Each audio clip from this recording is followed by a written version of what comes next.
ST महामंडळाचा अध्यक्ष आणि परिवहन खात्याचा मंत्री म्हणून मी आत्ताच सन्माननीय सर्व सदस्यांनी ज्या भावना एसटी महामंडळाबद्दल व्यक्त केल्या होत्या आणि ईव्ही पॉलिसी जाहीर करण्याची सूचना केली होती त्यानुसार निवेदन दिलेलं आहे। एसटी महामंडळानं निर्णय घेतलेला आहे की 2035 पर्यंत एसटी महामंडळामध्ये एकही डिझेल किंवा पेट्रोलची गाडी नसेल। सर्वच्या सर्व गाड्या ह्या इलेक्ट्रिक व्हेकल असतील आणि त्या माध्यमातून काल 3000 बसेस या डिझेलच्या आम्ही घेतलेल्या आहेत।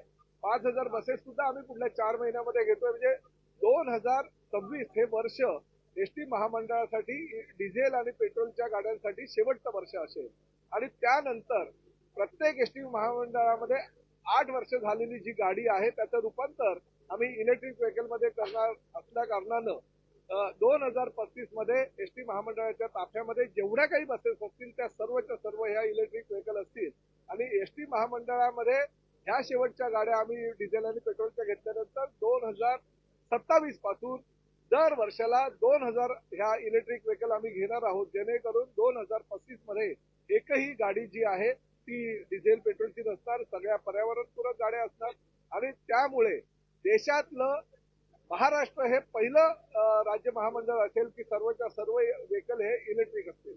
परंतु त्या माध्यमातून आम्ही इलेक्ट्रिक व्हेकल घेत असताना इलेक्ट्रिक चार्जिंग स्टेशनची सुद्धा सुविधा निर्माण करायला पाहिजे।